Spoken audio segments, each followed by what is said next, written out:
Hola a todos. En este video les voy a hablar del desarrollo y fisiología de la placenta, así como de algunas patologías que se relacionan con los pasos que vamos a ver. Para comenzar, la placenta humana es un órgano que desarrollan las mujeres durante la gestación, que se adhiere al útero y a través de ésta se establece el intercambio de oxígeno y sustancias nutritivas entre la madre y el embrión. Se origina a partir del trofoblasto y por eso veremos su desarrollo desde la implantación. Después de la fecundación, el embrión sigue rodeado de la zona pelúcida. Y una característica importante de la zona pelúcida es que sirve como barrera inmunitaria, ya que carece de antígenos de histocompatibilidad, de modo que el sistema inmune no puede atacar a este embrión.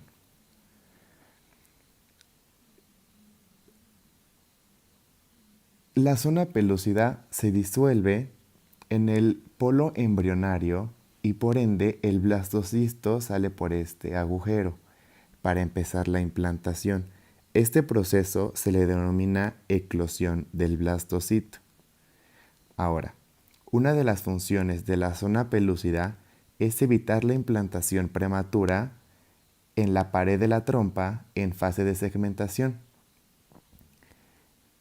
Y como datos importantes tenemos que al día 5 después de la fecundación tenemos la pérdida de la zona pelúcida y entre el día 6 y día 7 tenemos la penetración por parte del embrión al endometrio. Ahora, en esta característica podemos determinar una patología. Como vemos en la imagen del lado izquierdo, nuestro embrión está cubierto por la zona pelúcida que evita la implantación y es a la altura de la pared posterior de la cavidad uterina donde se debe perder esta zona pelúcida para que el embrión se adhiera a esta altura del útero y así genere una placenta que no obstruya la salida. Cuando el embrión se implanta en un lugar que no es el correcto, le llamamos embarazo ectópico. En el embarazo ectópico tenemos diferentes características y tipos. El más frecuente es el embarazo tubárico. Por otro lado, si un embrión se implanta cerca del cuello del útero y esto se puede deber a que la zona pelúcida se pierde mucho después, o sea, aproximadamente el día 5, cuando está pasando a la mitad del útero, no se pierde la zona pelúcida, entonces nuestro embrión va a bajar más y si se pierde cerca del cérvix, entonces vamos a tener el desarrollo de una placenta que obstruye el canal. Para determinar qué es una placenta previa, se debe a que ésta cubre parte del canal cervical y produce hemorragias al final del embarazo que pueden ser mortales, tanto para la madre como para el feto. Ahora, por otro lado, ya tuvimos la eclosión del blastocito y entonces tenemos nuestro embrión que se tiene que adherir fuertemente al estroma del endometrio. Antes de que entren en contacto el embrión y el endometrio, este endometrio va a secretar citocinas y quimiosinas para facilitar el proceso de implantación. De igual forma tenemos, como se ve en este lado, las integrinas, que son moléculas de adhesión, que van a permitir la unión a partir de ligandos para que el ligando se una aquí al receptor y de esta forma se adhiera el embrión a la pared.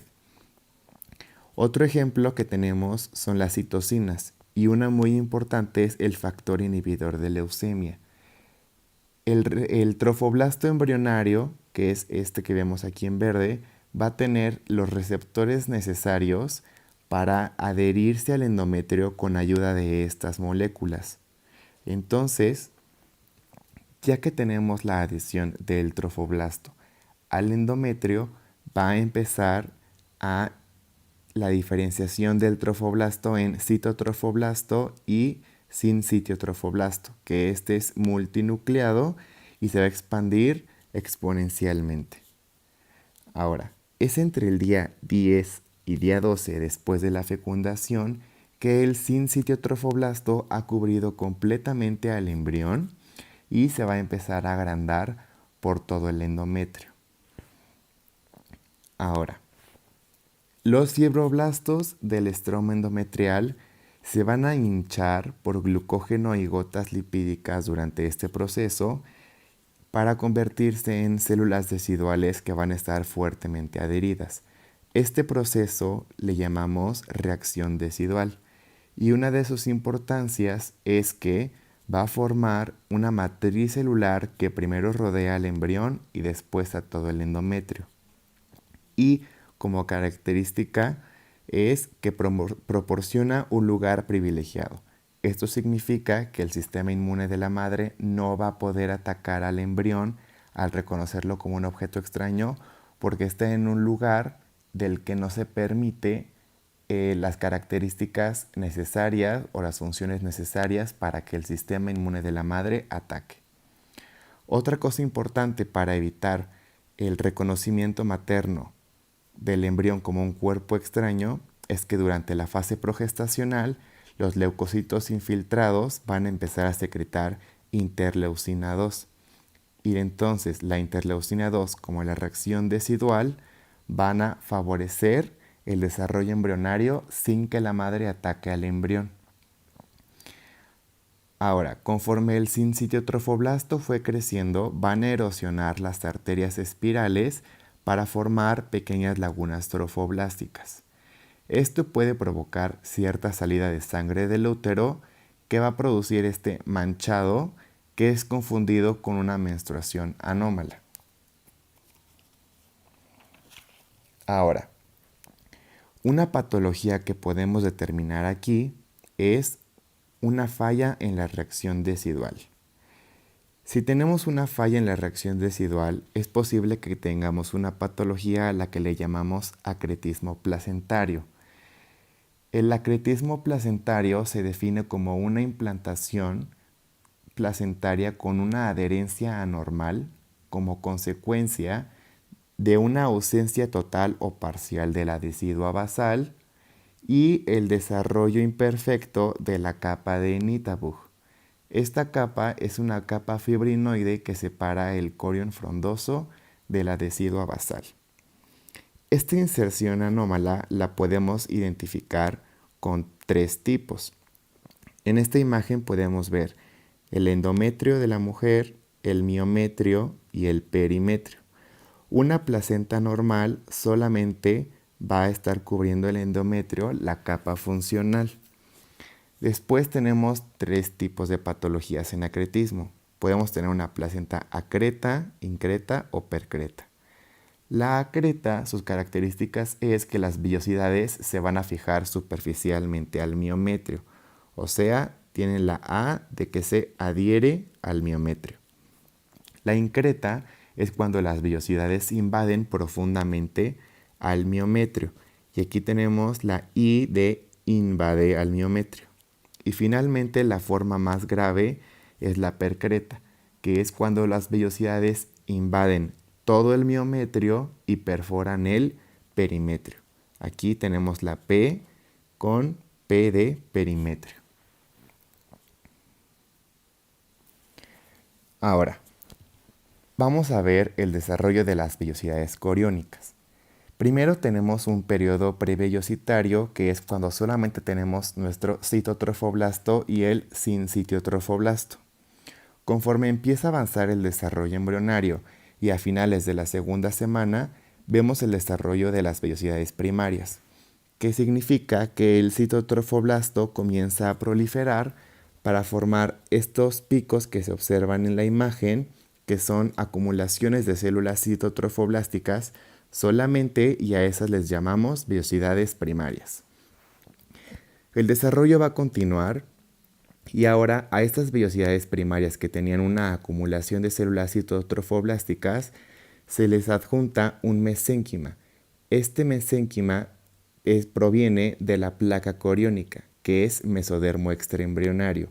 Y entonces ya tenemos 2 componentes en la vellosidad, que es nuestro citotrofoblasto y el mesénquima, y a eso le llamamos vellosidad secundaria. Finalmente, y a finales de la tercera semana, a estas vellosidades coriónicas las vamos a diferenciar en que se le van a infiltrar vasos sanguíneos del feto. Y entonces, cuando tenemos una vellosidad con citotrofoblasto, mesénquima y vasos sanguíneos, le llamamos vellosidad terciaria. Aquí es importante determinar que es hasta este proceso donde ocurre una asimetría, ya que en el polo embrionario tenemos las vellosidades terciarias y por otro lado en el polo amembrionario ya no las tenemos. Después en el video vamos a ver a qué se debe esto. Ahora, podemos ver lo mismo pero de diferente estilo. Entonces, de este lado vemos el cordón umbilical y vemos nuestra placa coriónica, que es la que va a estar rodeando al embrión. En nuestro periodo prevellocitario tenemos nuestro citotrofoblasto y nuestro sincitotrofoblasto multinucleado que va a empezar a invadir profundamente el endometrio. Y de este lado vemos vasos sanguíneos maternos. Conforme crece el sincitotrofoblasto, va a infiltrar la sangre materna y formar estas lagunas trofoblásticas, a las que les puse una letra M para diferenciar que es sangre de la madre. Por otro lado, tenemos nuestra vellosidad primaria en formación, ya que solamente tiene células citotrofoblásticas. Algo importante aquí es que las células citotrofoblásticas van a expresar un factor de transcripción que se llama GEM1, y este factor de transcripción les permite a las células citotrofoblásticas proliferar. Entonces, en esta imagen vemos dos lagunas maternas, ya que se infiltraron vasos de la madre, y vemos una vellosidad secundaria, ya que tenemos nuestro citotrofoblasto y mesénquima de la placa coriónica que ya invadió esta vellosidad. Conforme sigue creciendo el desarrollo, ahora vamos a tener una vellosidad terciaria, que dijimos que era el citotrofoblasto con mesénquima y con vasos del embrión. Aquí podemos diferenciar como en el sincitotrofoblasto tenemos sangre de la madre a partir de las lagunas trofoblásticas, y dentro de las vellosidades tenemos vasos del embrión, ya que vienen desde el cordón umbilical. Ahora, el citotrofoblasto sigue creciendo, sigue proliferando y va a formar esta columna celular citotrofoblástica, la cual va a derivar en tres direcciones como se ve en la imagen. Esto lo va a hacer porque tiene que cubrir totalmente por fuera al sincitotrofoblasto. Entonces, como vemos en la siguiente imagen, tenemos una vellosidad terciaria, que es nuestro citotrofoblasto, nuestro mesénquima y los vasos embrionarios. Pero como seguía proliferando el citotrofoblasto, va a terminar cubriendo externamente a toda la porción embrionaria de la placenta, haciendo que el sincitotrofoblasto solamente se encuentre en medio. Y ya como vemos, no tenemos mucho sincitotrofoblasto porque las lagunas maternas ya crecieron mucho. Por otro lado, dentro de la vellosidad terciaria diferenciamos dos tipos de vellosidades. Primero tenemos una vellosidad que ocurre desde la placa coriónica hasta la cubierta citotrofoblástica. A esta que está aquí le vamos a llamar vellosidad de anclaje, que son las que le van a dar este soporte a la placenta. Y por otro lado tenemos estas ramificaciones a partir de la vellosidad de anclaje, a las que le llamamos vellosidades flotantes. Estas son móviles y permiten una mayor absorción. Ahora, se dice que la placenta humana es de tipo hemocorial, ya que la sangre de la madre está en contacto estrecho con las vellosidades coriónicas. Hemo de sangre, corial de coriónicas. Y a eso se debe que esta placenta humana sea de ese tipo. Ahora, para hablar de la circulación úteroplacentaria, o sea, de la madre hacia la placenta, vamos a recordar la imagen donde tenemos aquí nuestro cordón umbilical, nuestra placa coriónica, una vellosidad de anclaje, las flotantes, nuestro espacio intervellositario, que es donde la sangre materna se va a expander, y Vemos aquí nuestra cubierta citotrofoblástica externa. Y como vemos en otro tono de verde, tenemos unas células a las que le llamamos células citotrofoblásticas infiltrantes. Estas células citotrofoblásticas infiltrantes solamente infiltran las arterias maternas, las venas no. Y entonces de esa forma la sangre materna puede entrar al espacio intervellositario. Pero hay otro suceso que ocurre, es que las arterias erosionan. ¿Cuál es la finalidad de que erosionen? Disminuir la presión arterial, o sea, la fuerza con la que está entrando la sangre a la placenta. ¿Esto por qué? Porque para que se dé el intercambio de oxígeno y nutrientes entre la madre y el feto, debe haber poca fuerza, poca velocidad en la sangre de la madre para que esto se pueda dar de una forma adecuada. Entonces, se van a empezar a hacer estos orificios en las arterias para que la sangre empiece a perder presión y entre a la presión adecuada. Ahora, si recuerdan en tercer bloque vimos los tipos de hemoglobina. Dos principales son la embrionaria y la fetal, que es que desde el inicio hasta la semana 12 tenemos la hemoglobina embrionaria en la sangre del feto y a partir de la semana 12 tenemos la hemoglobina fetal. Ahora vamos a ver a qué se debe esto. Antes de la semana 12, la sangre materna que entra a los espacios intervellositarios es poca, o sea que hay pocos eritrocitos entrando. Y como sabemos, los eritrocitos son los que van a llevar el oxígeno. Entonces, si hay pocos eritrocitos, va a haber poco oxígeno entrando y tenemos un estado de hipoxia. O sea, el bebé va a poder recibir poco oxígeno en ese momento, ya que hay poca sangre entrando a la placenta.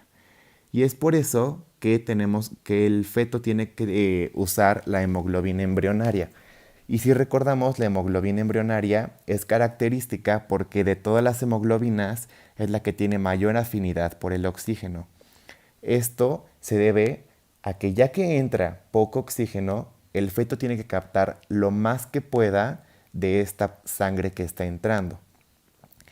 Y después de la semana 12, la sangre materna ya hay más sangre entrante y entonces tenemos más eritrocitos, más oxígeno y ahora sí la hemoglobina dice ya no necesito agarrar con tanta fuerza el oxígeno porque ya me está llegando más, puedo ser más selectivo y entonces la hemoglobina se va a cambiar la hemoglobina embrionaria por una hemoglobina fetal que sigue siendo afín al oxígeno, pero no con tanta afinidad con la embrionaria, ya que no es necesario.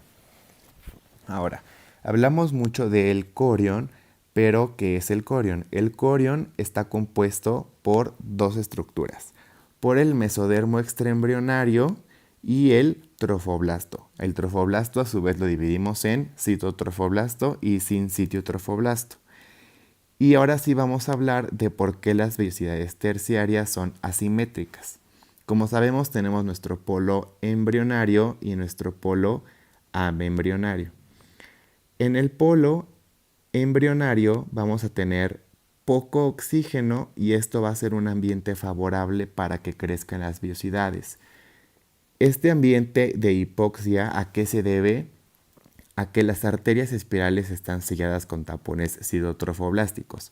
O sea que las células citotrofoblásticas van a bloquear la entrada de sangre en este espacio para que haya poco oxígeno y eso va a aumentar la mitosis de las células del citotrofoblasto para formarnos este corion frondoso.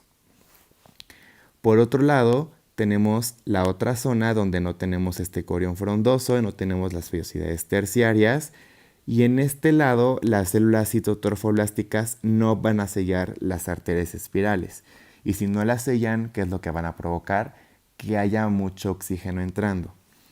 En estas fases, una cantidad excesiva de oxígeno va a producir estrés oxidativo, que hablamos aquí ya de radicales, y esto va a producir una disminución en la mitosis de las células citotrofoblásticas y por ende nos forma un corion liso. Y es por eso que en el polo embrionario tenemos un corion frondoso, algo grande, y del otro lado tenemos un corion liso. Ahora, recordando un poco la reacción decidual, donde tenemos las células llenas de glucógeno y lípido, deben de estar en todo el estroma endometrial. Y vamos a dividir las deciduas en tres tipos. Primero vamos a tener una decidua que está en contacto estrecho con el corión frondoso y a esta le vamos a llamar decidua basal. La decidua basal es muy especial porque es la única de las tres deciduas que va a formar propiamente parte de la placenta. Tenemos también la decidua capsular, que es la que va a estar en contacto estrecho con el corión liso. Y finalmente tenemos la decidua parietal, que no va a estar en contacto estrecho con el corión liso ni el corión frondoso. A la mitad de la gestación, el embrión ya crece más, bueno, el feto, y nuestra decidua capsular va a empezar a degenerarse y lo que quede se va a fusionar con la decidua parietal, ya que el tamaño es muy grande. Y entonces podemos decir que después de la mitad de la gestación ya solo tenemos dos deciduas, la basal y la parietal. Ahora, vamos a hablar de la estructura madura de la placenta. Sus características son, tiene un grosor de 3 centímetros, un diámetro de aproximadamente 20 centímetros y al final de la gestación tiene un peso aproximado de medio kilogramo. Y vamos a dividir macroscópicamente a la placenta en un componente fetal y un componente materno. El componente fetal de la placenta es nuestro corión frondoso. Y como sabemos, nuestro corión frondoso está compuesto desde nuestro mesodermo extraembrionario y nuestro sincitiotrofoblasto y citotrofoblasto. El componente fetal, si lo vemos macroscópicamente, es brilloso. ¿A qué se debe este brillo? A la membrana amniótica, a la posición de la membrana amniótica que está justamente pegada a este componente fetal y por eso lo vemos brilloso. Por otro lado tenemos el componente materno, que como dijimos, la decidua basal. De las tres deciduas es la única que forma parte propia de la placenta y va a ser el componente materno. De este lado vamos a tener que es de un color mate y tiene aproximadamente entre 35 cotiledones. Ahora, vamos a hablar de la circulación fetoplacentaria, que ya es propiamente de la placenta hacia el feto. Entonces, si recordamos un poco cuando vimos circulación úteroplacentaria, las arterias espirales iban a disminuir su presión, ya que la madre maneja presiones muy altas y al ingresar a los espacios intervellositarios la presión arterial debe ser de 10 y entonces esto va a permitir que el flujo sea correcto. Entonces, en esta imagen vemos de forma muy esquémica cómo la sangre solamente va a entrar por este lado y salir por este lado, pero eso no pasa así, todo ocurre en todas las vellosidades, pero de forma esquemática lo vamos a abordar así en este video. Por las arterias espirales de la madre va a entrar el oxígeno junto con otros nutrientes como la glucosa y vitaminas, y entonces estas van a estar en contacto estrecho con las vellosidades y va a haber una difusión o un transporte. Esto significa que la sangre materna propiamente no va a pasar adentro de la vellosidad, solamente el oxígeno, los nutrientes, las vitaminas. ¿Ok? Aquí como dice, la sangre materna no entra en contacto con la sangre fetal, ya que solamente ciertas sustancias pasan, no la sangre. Y entonces, en este ejemplo, se recoge el oxígeno por aquí, va a subir por los vasos coriónicos y vamos a tener una vena umbilical izquierda única, que es por donde vamos a llevar todo el oxígeno para nutrir al embrión o feto. Y por otro lado, para que el embrión o feto deseche lo que ya utilizó, que por ejemplo tenemos el CO2, vamos a tener dos arterias umbilicales que van a llevar del feto hacia la placenta para después llevárselo a la madre, su CO2. Y entonces en las vellosidades coriónicas, aquí vamos a tener la sangre a la que le vamos a llevar CO2. Entonces de la sangre del embrión va a pasar solamente el CO2 hacia la sangre materna, no la sangre del embrión se junta con la materna y ahora sí el CO2 se va por las venas del endometrio. Ahora, tenemos que saber que hay unas diferencias entre la barrera placentaria de primer y tercer trimestre. La barrera placentaria son todas estas estructuras que dividen a la sangre de la madre de la sangre del feto, que es por donde tienen que transcurrir, por donde tienen que pasar el oxígeno, la glucosa, las vitaminas, algunos fármacos. Todas estas moléculas tienen que pasar por todas estas estructuras a las que le llamamos barrera placentaria. Entonces, al primer trimestre, si lo vemos de esta forma, la sangre materna está de este lado y este es el capilar del embrión. Entonces, por ejemplo, el oxígeno tendría que primero pasar el sitio trofoblasto, luego el citotrofoblasto, luego el mesénquima, finalmente el endotelio capilar y finalmente ya entrar a la sangre del embrión e irse a nutrir al feto. Pero al tercer trimestre van a desaparecer ciertas estructuras de esta barrera, haciendo que el transporte sea más sencillo y ahora solamente tengamos que cruzar dos barreras, que es el sincitotrofoblasto, que de igual forma es menos que al principio, y el endotelio capilar para finalmente llegar al embrión. Entonces, el citotrofoblasto desaparece entre el cuarto y quinto mes de la gestación y siempre los vasos sanguíneos van a estar aumentando su tamaño. Ahora, si vemos de forma esquemática una vellosidad coriónica en un corte transversal, vamos a ver que lo más externo es el sincitotrofoblasto multinucleado. Aquí vamos a tener presencia de enzimas para convertir ciertas sustancias, ciertas moléculas. Por ejemplo, la placenta dentro de este sincitotrofoblasto presenta ciertas enzimas específicas para inactivar o activar fármacos. También tiene receptores para hormonas, receptores para factores de transcripción. Y otra cosa muy importante es que tiene microvellosidades, que la función de una microvellosidad es aumentar la superficie de absorción.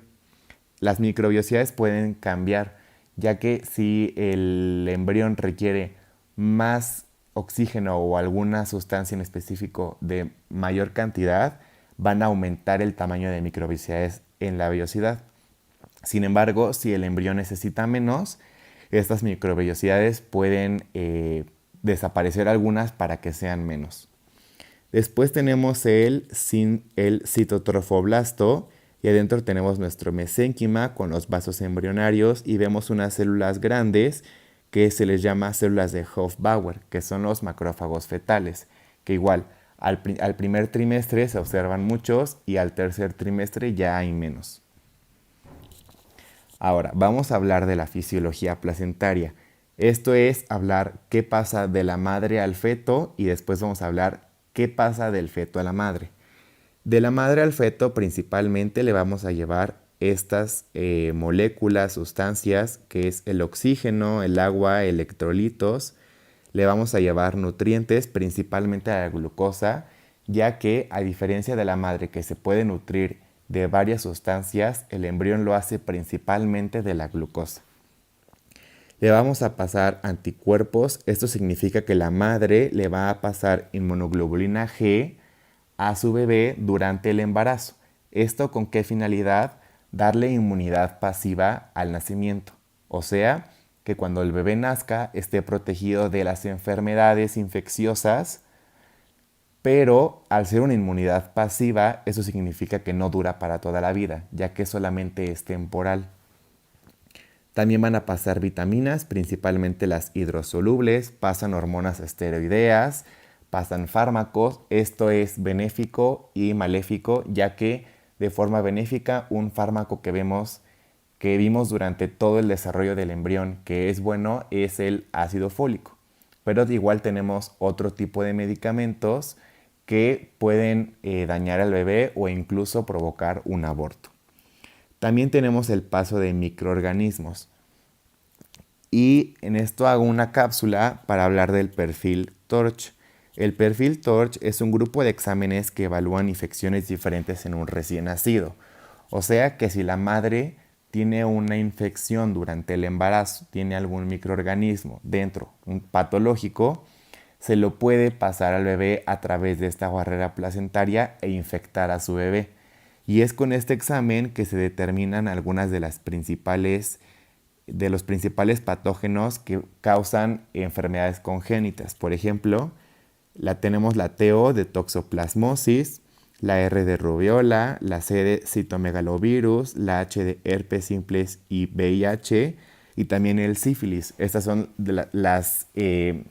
los microorganismos que se revisan en este perfil. Ahora, todas estas infecciones pueden causar anomalías congénitas, retraso en el crecimiento, problemas en el sistema nervioso central y el propio cerebro del bebé. ¿Y cómo se detecta este perfil TORCH? Es por un aumento de la inmunoglobulina M contra ciertos microorganismos, y esto nos va a hablar en el examen de una infección. Ahora, no se confundan con la IgG, ya que la placenta va a permitir el paso de la inmunoglobulina G. Y en un estudio, después de que nació el bebé, vemos inmunoglobulina M dentro de la sangre del feto, del recién nacido, para determinar si hubo una infección. Y ahora, del feto a la madre también le tiene que pasar principalmente desechos. Le va a pasar CO2, agua, le va a pasar desechos del metabolismo como es la urea, la creatinina, la bilirrubina.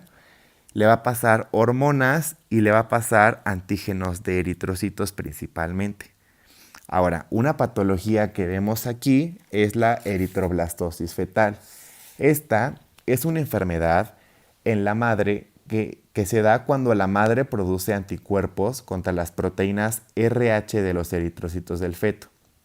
Para que esta patología ocurra, la madre debe ser forzosamente RH negativo, o sea que carezca de esta proteína RH en sus eritrocitos, y que el hijo sea RH, lo que hace que el cuerpo de la madre reconozca esta proteína como algo extraño y la ataque.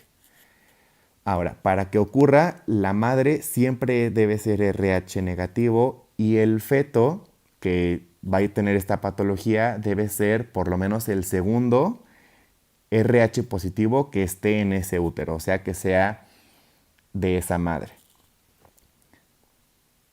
Y finalmente vamos a hablar de la placenta endocrina. Como sabemos, tenemos el citotrofoblasto y el sincitotrofoblasto. Pero dentro de términos de endocrinología, síntesis y producción de hormonas, es el sincitiotrofoblasto el encargado de esta síntesis y secreción de hormonas. Principalmente, ¿cuáles hormonas? La gonadotropina coriónica humana, la progesterona, los estrógenos, la somatomamotropina coriónica, también llamada lactógeno placentario, la hormona de crecimiento placentario humano, entre otras. Vamos a hablar un poco de cuáles son las funciones de cada una. La gonadotropina coriónica humana va a hacer el mantenimiento del cuerpo lúteo durante el primer trimestre del embarazo. O sea que el cuerpo lúteo, como recordamos, lo vimos en primer bloque, y la función de la placenta y de esta hormona en específico es evitar que este cuerpo lúteo se degenere. ¿Para qué? Para que produzca ciertas hormonas. La gonadotropina va a estimular la producción de progesterona y estrógenos por el cuerpo lúteo.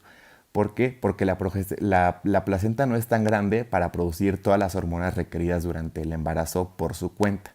Entonces necesita del cuerpo lúteo para que ambas produzcan progesterona, ambas produzcan estrógenos, y es la hormona gonadotropina coriónica la que va a mantener el cuerpo lúteo, por así decirlo, funcionando, y va a estimular la producción de progesterona dentro del cuerpo lúteo.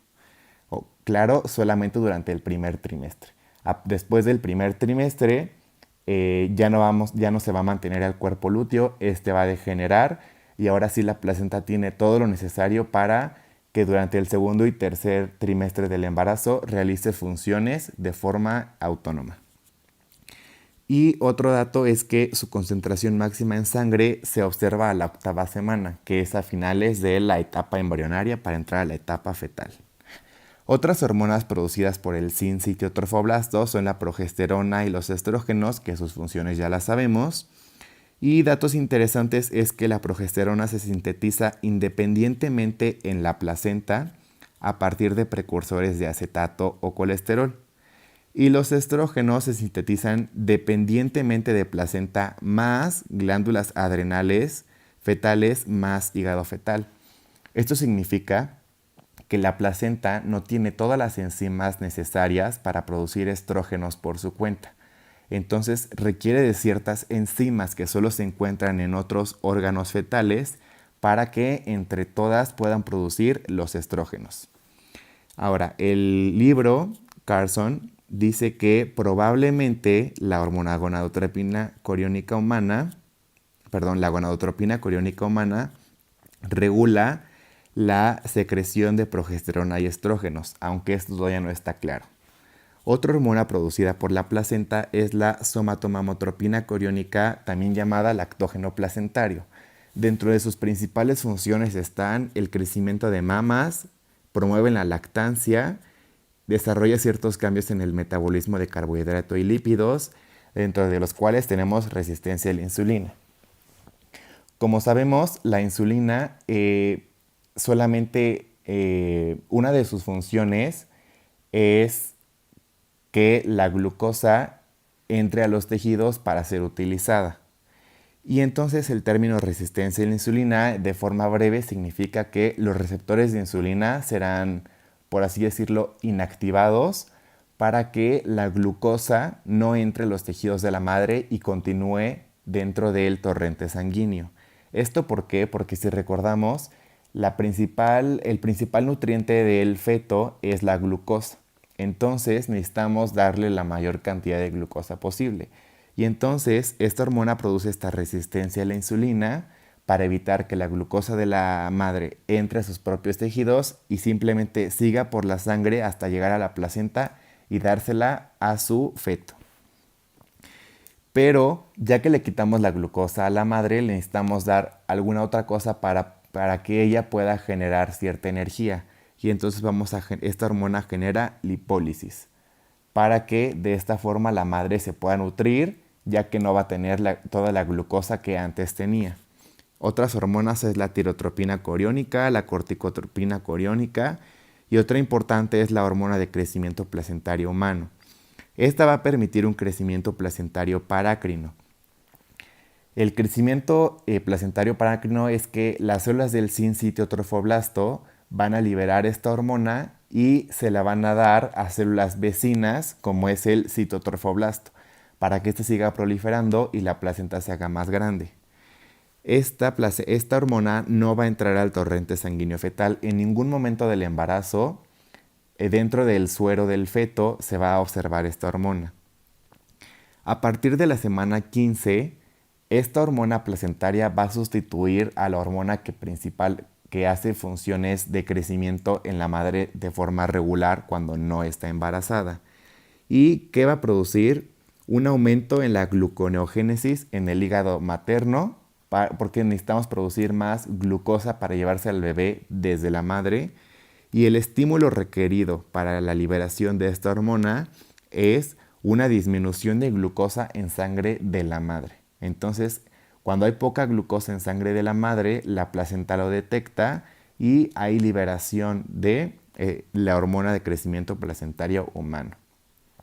Y el citotrofoblasto tiene una función importante, ya que va a funcionar como un homólogo del hipotálamo, ya que va a secretar un homólogo de la hormona liberadora de gonadotropinas para que regule la liberación de todas estas hormonas. Pero propiamente la que libera estas hormonas como la gonadotropina, la progesterona, la somatomamotropina, es el sinsitio trofoblasto. Y bueno, gracias. Esta es la bibliografía que consulté. Está en el libro de Carson, el Langman y un artículo sobre acretismo placentario.